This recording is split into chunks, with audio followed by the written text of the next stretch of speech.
We're here with Daz Morris. How are we doing, pal? I'm alright, mate. Good all. So it's the next little bit of a series for UK fight scene, and we're going to have a bit of a chat with Daz about where it all started, when he went on to promoting and stuff. But we'll start off with my side, Daz. Where did you start, and did you start training?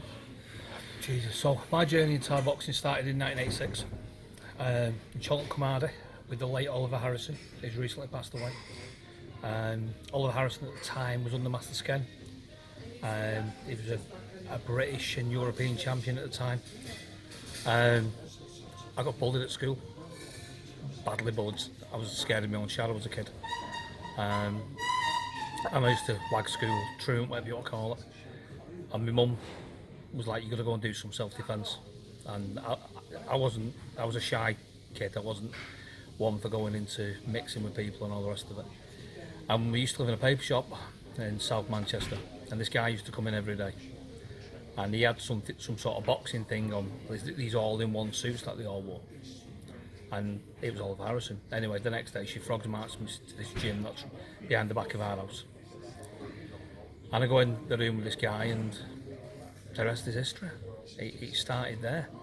I trained every day, £20 an hour in 1986. It was a lot of money. Yeah, a lot of dough. It was a lot of money. And I did Thai boxing until I was 16. You actually fight, Darren, or did you have? Yeah. You fought as well? Yeah, I fought as a kid. Then joined the Navy at 16. I boxed in the Navy.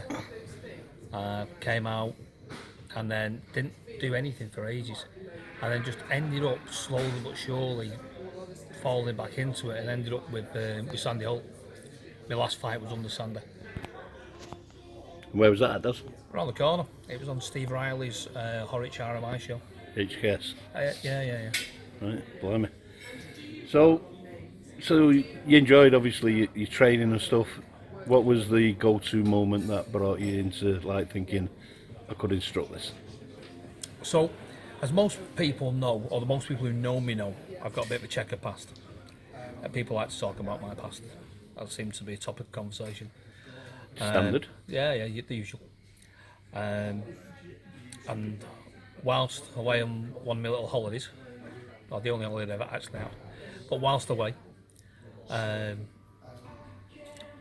just got talking to it with one of my mates one day, and I started holding pads for him. I was at uni at Derby, doing my zoology degree, and I started padding a lad called Paul Gerriter in the squash courts of all things at the uni, and he decided I wanted to take it a bit further, so I rang Master Sken. I said, "Can I bring him down to an interclub?" He said, "Yeah, no problem. What's your club called?" Put me on the spot, and I just Salford Muay Thai. That's where I was from. And that's where the Salford Thai thing was born. Before that, though, I did teach at Fitness First, the one at New Moston, Victoria Avenue, and the one in near Reddish Debdale Park.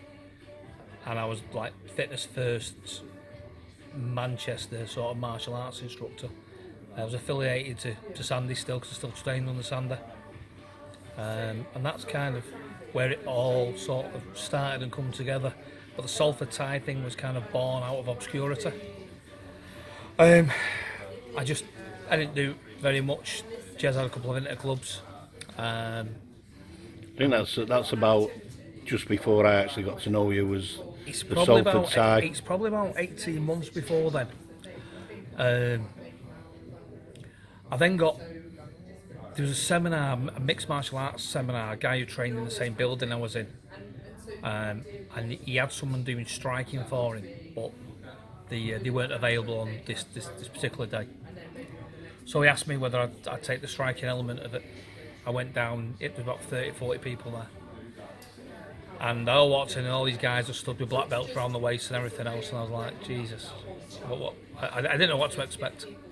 Subsequently, what their idea of striking and my idea of striking, totally different. Yeah, were two different things.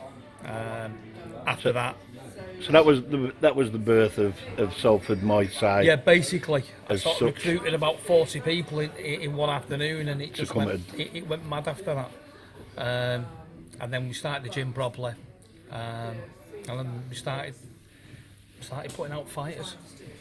So I think the first time I probably bumped into you would probably be one of the away fights with a mob army full of Salford followers. So the Salford thing was quite unique, that we kind of brought the football chant to the fight game. Certainly with the likes of Dayton Jackson, Mark Scare, Connor Sandlin, Sean Silver. Their army of friends, and the kind of following the gym had as well. And we did well, you know. And got results. Yeah, you know, winging it's probably a bit of a loose word, but you know, we did well, and It was raw. it was. But you know, I was still speaking to people, asking for help and advice. I didn't for 1 second think I had the answers to everything. I really didn't. I used to speak to Darren Phillips quite a lot, and a few other people, and you know, I had massive respect to, you know, some of the bigger names in the sport. But you can only learn off people like that, can't you? No, of course you can. You've got to tap into them. And I mean, even though I've been around the sport for years and years and years, nobody really knew who I was until sort of Salford Thai boxing started. And what obviously did make an impact, because people noticed his numbers turning up at shows. That made an impact, and the fact that we'd fight anybody on any show. We'd be out every weekend, Friday and Saturday, every single weekend, and no matter where we were, there was 6-7 people fighting. I had very loyal students, and like you said, we got results. So I'd overmatched my guys. I'd never take an easy fight. I'd never turn a fight down in the early days. You know, win, lose or draw, we went, and you know, we did what we could. The guys sold a lot of tickets, so you know, that helped. I think if one of the really early shows that I photographed, and we'll come back to Farhad Ali a bit later on, because you have quite a good story about him. But I think it was one of the first titles you probably picked up, was on a little working men's club. It was in the area of Sheffield, called wherever Sheffield United Football Club is. Bramall. It was there. And Dayton fought a guy called Cade Sherlock for a ISKA English title, I think. And we probably took about 200 people to this working men's club. That probably held 150, to be fair. Yeah, we absolutely took over. And that was the start of it. Yeah. And you produced some good fighters, Darren. Yeah. You know, I had a lot of help along the way. I don't, for 1 second, I'm not going to stand there and say, oh, it's all down to me. You know, I'm like Mr. Margie. There's none of that balance going on. I had a lot of help along the way. You know, I'd go and pick ideas off people. I'd watch and try and learn as much as I could. And, you know, kind of learnt on the job. I've been around the sport the best part of all my adult life, and like from being sort of 12 years old. But I still, you know, I wasn't over in Thailand learning. I wasn't in it every night of the week training. And when I kind of started the gym, that was a 24/7 entity. The lads were in every night of the week. The lads were training during the day. You know, whenever there was very loyal lads. Yeah, whenever there was a spare minute, we were in, and we had a lot to play for. And you know, I was good with my mouth. I was good at making a big deal of things, and I managed to put us into some unique positions. And like I say, you know, we had some great success. The club was big. You know, in the northwest at the time, Frankie had only just started his gym. You know, he was in its infant days. He'd only just started teaching against Frankie. Majestic wasn't about then. I don't think Kev had started teaching then. So there was GFC, and Darren really only had Thrasher and a couple of other people. Spitfire was around. Master Sken, Paul was still with Master Sken. But 2 Tech didn't exist. So in the northwest, you know. And to be fair, Darren, for the heartlands of Muay Thai and the beginnings of the British Muay Thai, there wasn't much in Manchester and round about, was there?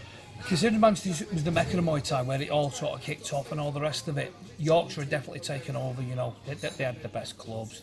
You know, you had the likes of Richard Smith and Dean White and Mike Tobin, and you know, Lee Maggs was teaching then, and Strong gyms. yeah, well, massively strong gyms. I mean, I can remember watching Liam, Andy, Richard Cadden, Mark Lee, Badger, James France. I remember them in their early days on as the skin shows George H. Carnell. I remember looking at a 19-year-old Liam Harrison coming out and knocking grown men out. In fact, he was probably younger than 19. All in the Leeds United shirts. And they were a league above everybody. You know, you watched him, you used in awe. I mean, I remember me and Tricia McCary stood there one day watching Richard Jones versus Nicky Van Olsen. And I remember Richard coming out. Rick Jones was built like a brick wall, you know, pecs like two slabs on his chest.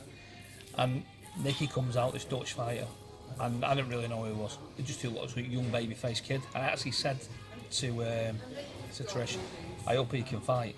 Well, I think it was about 40 seconds later, Richard was fast asleep. James France and Chris Nagimba, you know, they were classics. They were proper classics. What do you think the reason was for that, Dan? Did the Yorkshire guys, did they just adapt what Manchester already had? And Well, I mean, Richard Smith was sort of, you know, he was from Toddy's generation. So he's from the blue side of Manchester. Even though I wear a City shirt, I trained under a red banner as a child. So, you know, it was all sitting there on, before Simpson, it was all sitting there on, you know, Oliver Humphrey, William Hilditch, Vinny Sharman comes from sitting on background, Sandy, Junior Salmon, Carl the Cat Thompson, A.D. Thompson the boxer. They all, you know, they come from the red side of Manchester. It was sort of red and blue. I worked in a martial arts shop as a kid as a Saturday job at 14, 15 with another instructor that is no longer around here anymore, shall we say. He's certainly not dead, but he should be. on his holidays? Yeah, he's definitely on his holidays, and he really needs to stay there. But you know, I worked in there, and I was sort of in the middle of it. It really was a red and blue divide. Which shop was that, Darren? It was Chungi Martial Arts on Portland Street. God, I can remember being a kid and Ella Yee and Lisa Howarth. Lisa Howarth was like a bloody pin-up when I was a kid. You know, she was like, wow, that's Lisa Howarth, the Thai boxing world champion, you know, this female icon. And it was in a day when there was a lot more respect in the sport. Everybody you bumped into bowed you. Even if they weren't Thai boxers, they were in a different martial art. There used to be a guy from Manchester who did Tang Soo Do called Master Hedges, and even he'd walk in the shop and, you know, he'd bow wow and all the rest of it. It was a completely different sport back then. But going back to what you said, sort of Richard, Dean, Tobin, I think they just devoted a lot of time into what they did, and they just seemed to do it better than most other people. But I mean, your task then, Darren, was that to set them on and emulate them, or try and match them in any way? Yeah, I mean, I remember the first fight we ever took against Badco. It was a lad called Reese Edge who fought for me. And it was the only loss that Badco had all night. I can't remember the lad that Reese fought. And it was one of them sort of, all right, so they're not all Liam Harrison, they're not all Jordan Watson, you know, they can be beat. And I've had mixed results against Badco in the past. I've not fought millions of their fighters. Tyler Liptrop beat Joe Craven. I mean, Joe's gone on to greater things, but at the time he was a young, you know, aspiring kid, and he'd come from, I forget the gym he come from, and gone over to... Yeah, came from Calderside, didn't he, in That's Halifax? right, yeah, sorry, yeah. Ricky Richardson's. Tyler went into a four-man tournament on Craig Neal's show. He was definitely the underdog. He was the one that everybody wanted in the first round. Billy Swan, Big Tom from Kev Harper's, and Tom Langan, yeah, and Joe Craven, and we copped Joe in the first round. And it's quite funny because I can remember looking at Liam across the ring, and Liam was telling Joe to clinch, and Joe was being out clinched by Tyler massively, and I could hear Liam going, "Stop clinching! Don't clinch! Don't clinch!" And I was kind of just chuckling to myself. You know, it was. What a talent Tyler Liptrot was, by the way. He was a great talent. He was very lazy. Now just likes women and going out on a Saturday night. No problem. But you know, I mean, nearly every gym across the country will have a story of some aspiring youngster that was fantastic that never stuck him. If everybody was Jordan Watson or Liam, these young kids that stuck in all the way through. With that dedication. Yeah, it would be a different sport, you know. We'll lose that many, Darren, it? Yeah. 15, 16, Frank 17. Douglas, you know, he spotty little scrote from Wivenshaw, stuck with it. Look at him now, he's one of the best coaches in the country. Yeah, you know, I mean, love or hate Frankie, I got him very well, you know. And because I think we just tell each other exactly how it is. But every gym across the country will have a story of some aspiring youngster that just never stayed with it. We'll stop that there, and then we'll go on to the promoting. But get your cup of tea first, though.